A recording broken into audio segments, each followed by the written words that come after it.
Hey everyone, it is Evan here from the Trade Risk on Friday, November 9th, here with a weekend market recap video. We're going to cover all of the major markets, the current market environment, and then finish off looking at some sector analysis. So we got through the midterm elections here this week. Markets closed higher across the board, continued signs of stabilization. Let's take a look here at the S&P 500. This is a weekly time frame chart, cash market right now. Each bar represents 1 week worth of trading. We can see we closed up 2.37% here on the week. That is following up last week's progress of 2.5% to the upside. So we have now a nice kind of recovery at work here. We're approximately 6% off of the lows, and we're approximately 6% off of the highs right now. So from this pullback that started several weeks ago, we are now right back in the middle of the low to high range, and this is where the real sort of nitty-gritty work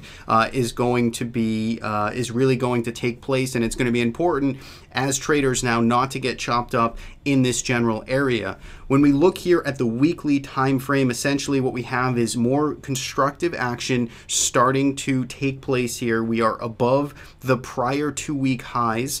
Certainly does not mean we're out of the woods. It does not mean that the bottom is in or that we can't roll over from here, but it is constructive to see us closing above the past couple of week highs. You can see we did finish slightly off of the highs of the week here. We'll talk about that a bit on the daily time frame, and you can see we're trying to get back above this long-term trend line that extends from the 2016 lows.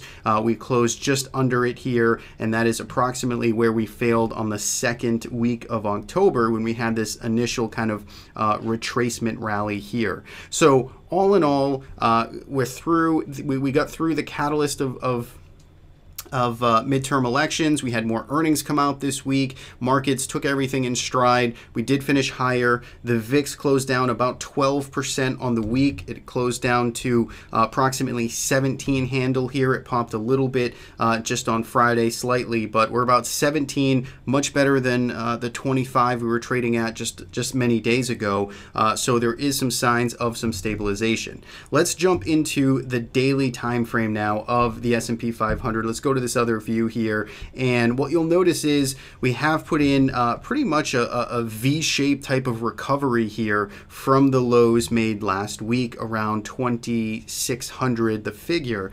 We are now again almost 6% off of those lows. We've done it in pretty much a straight line. There's only been a couple of days of pause and chop over the past week and a half of trading as we've made our way back up to 2,800. But notice where we failed again this week, or where we started to pull back, is right back around this 2,800 round number here, and really it was that overshoot around 2,815. That was exactly where the market found some selling step back in back here on the 17th of October. So we have this kind of double top. It's not officially a double top right now, but it's essentially failing right at where we started to roll over several weeks ago, and it's going to be an important, interesting area to monitor going forward. Our last two videos we talked about when we were trading sort of right in this general area here, we talked about the market making a move in either direction. This was in front of the midterm elections that, hey, look, we're probably going to retest these lows. We're probably going to either retest these highs, flip a coin. No real, no real confidence. At least I did not have any real confidence in picking the actual direction from which the market would move next after the elections. It was to the upside here, and now you can see we pulled off just a little bit. So the way I would frame up this market for the shorter intermediate term, 2,800 to the lows from last week, 2,600. That's sort of a range. We're at the top end of that range right now. We've made this V-shaped recovery. It's really tough to chase in market environments like this because there's not a whole lot of back and fill and structure that got put in here. So you open yourself up to risk if you start just really chasing here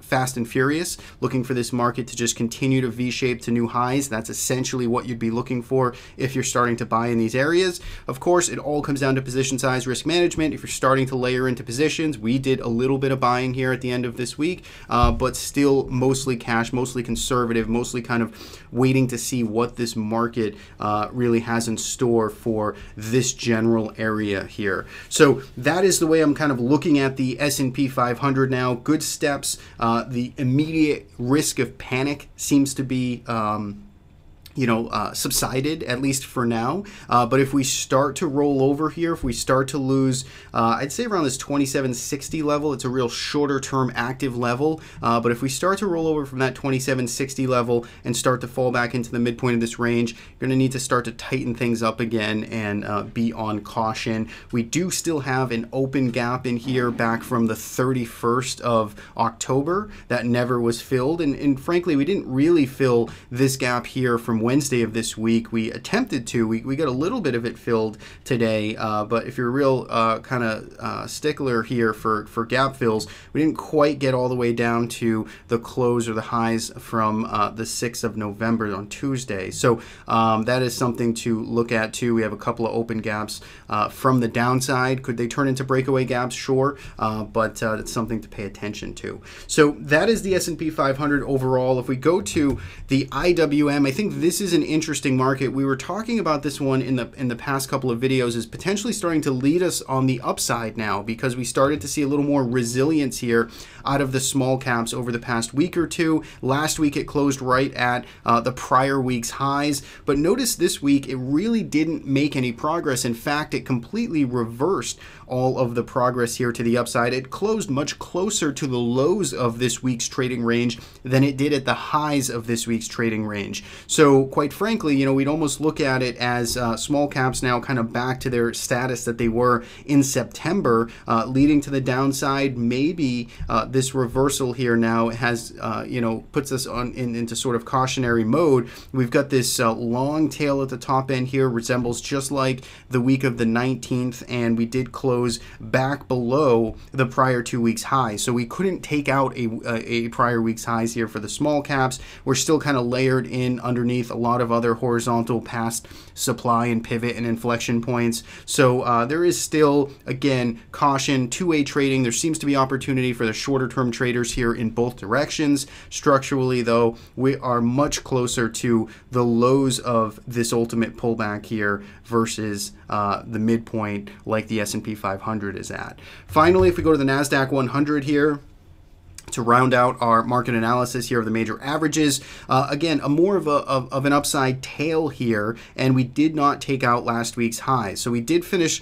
higher on the week, 1.26%. That is constructive. It was a lower volume week here. That was constructive to see continued stabilization. We didn't just completely reverse and swing right back to the lows of last week, but we didn't quite get that nice kind of authoritative clear back over this 174, 175 area that we talked about in last week's video. We were there briefly this week, but you can see we did fail off of those highs, and giving us sort of a wait and see kind of choppy type of look as to how this weekly bar looks. You have to still respect the sellers, I think, when you're looking at this weekly time frame on the shorter term pullback, on the midterm pullback here. So that pretty much summarizes, I think, all of the thoughts there for the major markets. Don't get chopped up. It is a game of position size, as always, and risk management. So, if you did some buying, if you're dabbling either on the short or long side of the equation right now, probably, it can make sense. Just understand that we don't have super strong, longer term momentum at our backs here. When we look at the major averages on the weekly time frame, we have negative MACD right now. We have negative MACD for the S&P 500. IWM is much more on the negative momentum side. I have my MACD altered on not the default settings, so keep that in mind. But those are some of the cross currents out there that we've talked about and continue to persist. So let's jump now into some of the other major markets. We'll go to TLT next. Which did finish higher here on the week, 1.21%, and it was a very crucial save here for the TLT. We mentioned this as a very short-term active trade idea on our midweek video, but the fact that we did have this really ugly, expansionary range day here on on Friday of last week to the downside, that broke to new year-to-date lows. That was a very ugly session last Friday, but it may have been more of a final sort of at least a short-term capitulation type of trading day here as it broke to new lows, because we had just a series of inside days, and then we started to resolve higher here, and we're back above the lows that we made from the 8th of October. So for me, I mean, I hate TLT on the weekly time frame. The longer term perspective here is very much to the downside for TLT, but in the short term, I think the bulls have a chance to at least getting back up to these highs here around 115, so a few more points in TLT if these recent inside ranges here can hold. I think you get a nice little trade there. Maybe there's more to it. Maybe it is the start. Maybe that was the bottom here that we just saw, but for now, weight of evidence, from this longer term perspective has me cautionary, for more than just a tactical play to the upside. Go to oil next, which just cannot find a footing at all here. It just continues to slide lower now for the 5th, 6th week in a row, it looks like. We are down now 23% in pretty much a straight line, and it is completely ignoring so far the lows here from June, where we saw some stabilization come in right around that $13 level. I would, not count it out. It's something I would still continue to look at here. It is stretched to the downside, is overshooting some support here. So maybe it's sucking in some late shorts, capitulating some final longs here underneath this $13 level. If we were to see some type of very quick move back above 13 next week, that may get you a nice reversal trade for an active trade idea there. Something I'll be paying attention to as well. For now, there is no setup here, no trade just yet. If this continues to slide lower, so be it. I will not be looking at it, but if we do start to get some stabilization here and a throwback over 13, something to pay attention to. Natural gas is right now my darling position, which continues to work. We saw a really nice move, exceptional move this week, 13% to the upside. Started with a gap up on Sunday night futures when that started trading, and it just held in there, didn't give anything back all week, and then it had this nice pop higher on Friday. Got a good fade off of the highs of the session. This was up, I think 7-8% at the highs of the session here, so we did trade off a little bit, but it certainly has covered a lot of ground in very short order. We still have a position here. We talked about this position that we initiated on last week's video. We were buying it somewhere around 26, a little over 26. We sold half of our position on Monday at 29. We sold another 25% into this move into $31 on Friday. We still have just 25% of the remaining position still on. We're going to trail our stop and just see how far it can get us. But for now, we remain long UNG. Good performance there. It's certainly stretched. Can't advocate chasing it here. But for those who do have positions, then certainly you can try and let those ride out. So that was natural gas. Nice bucking the trend there for some of the commodity plays this week. Gold, on the other hand, started to roll over. So we started to get a move to the downside. It's been very quiet here in gold, but we were 1.86% to the downside here in GLD, and we are back below that 115 area that we were wanting to see this hold above. This puts it back in sort of the penalty box for us. This gives us a little more caution here that maybe the sellers are about to take in control. If this turns into a mighty long continuation pattern, some type of bear flag, structural bear flag here on the weekly time frame, so something that would look more like this over the past few weeks, couple of months, we had this big impulse leg to the downside. Now you have a couple of months retracement higher here. If this starts to resolve lower, that obviously is quite disastrous for the long-term outlook in GLD. Not saying it has to happen, just something to keep an eye on, something to look at. Volume has increased here. Essentially, if you're bullish, you want to see these recent lows continue to hold. Silver, same situation here, started to break down this week, a little more so, 4% almost to the downside this week, and closing in back on the year-to-date lows here. So the same situation as GLD. If this turns into a bear flag that's been forming and fueling for the past couple of months, look out below. It doesn't have to happen, but something to keep an eye on. You're going to want to see these September lows hold, or some type of false breakdown to suck in that bearish sentiment and then see a quick pop to the upside. Got to keep your mind open for all those different possibilities. So that, I think, covers all of the major markets. Let's jump into the sectors now for this week. If we look here at the top performing sectors, it was the defensive areas right across the board. Healthcare led the way. It was up 4.13%. And when you look here at just where this is in relationship to this recent October pullback, we are much closer now to the upside of this move. We are back just 3%, a little over 3% off of the highs made here just several weeks ago. So we have seen a sharp recovery in XLV. We are 8% off of the lows, 3% off of the high, so that gives you that good ratio to say that we are seeing rotation and recovery happening much quicker here in healthcare than we are in, say, biotech or semis or financials or something like that. So good progress there by the healthcare. Utilities also moving back into the top end of this range. It's stumbled here. It's had a lot of trouble getting above this $55 area as an index over the past couple of months. As I continue to say, there are individual names that do look good and continue to work here. I see many coming across my scan, so you're going to want to look under the hood here for XLU, but good defensive posture here today, moving up 3%. And Staples is really the crown jewel, though, because this is breaking out to new relative highs here. Certainly not highs of the year. We were much higher back in January to start the year, but we are much, after having a really ugly kind of first half of the year for Staples, this has come alive here in the recent pullback. It's seen tremendous relative strength. It's taken out all of the recent multi-week highs here, and it's looking like it wants to start running back to these all-time highs here. So good performance in Staples, a lot of those individual names shoring up and acting well. On the downside, semiconductors on the week here was our lowest performer. I think I added semis into this watch list as our for our sector breakdown because they are such an important area, but they were the laggards this week. They were down a little less than 1% here on the week. You can see didn't even get above last week's highs before failing and closing on the red. It was a pretty narrow range for semis. There's not a lot of harm here done. It had a big snapback last week. It's holding the majority of last week's gains still. So it's tough to be tough to overanalyze this and get too bearish, but bearish in terms of new information this week, that is. There's plenty of reason to be cautious and bearish based on what happened the past month.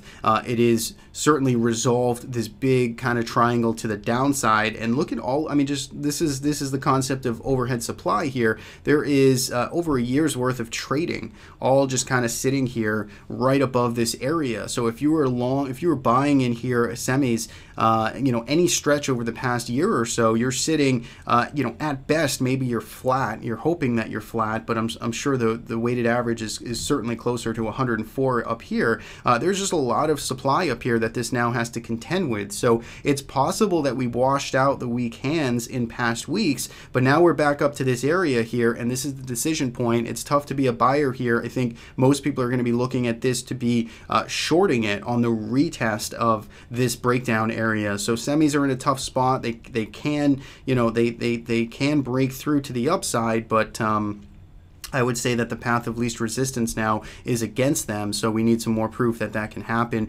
Biotech, the second worst performer here, 0.34% to the downside. It did briefly eclipse last week's highs. It completely reversed and closed closer to the lows. It's just right in this big range here. Buyers came to the rescue around this 101 level like they've done a million times in recent past, and until we break down from 101 or we start breaking to new highs, this thing is in just a longer term range. And then finally, XLE was positive here on the week, 1.39% to the upside, but it certainly didn't close near the highs of the session, and it did close below last week's highs. So XLE really got pounded over the past, the October month, and it is still just kind of damaged goods right now, and we really need to see USO put in some type of, amongst others, but USO to put in some type of bottom here and to stop just cascading lower if you're going to find some footing here in XLE.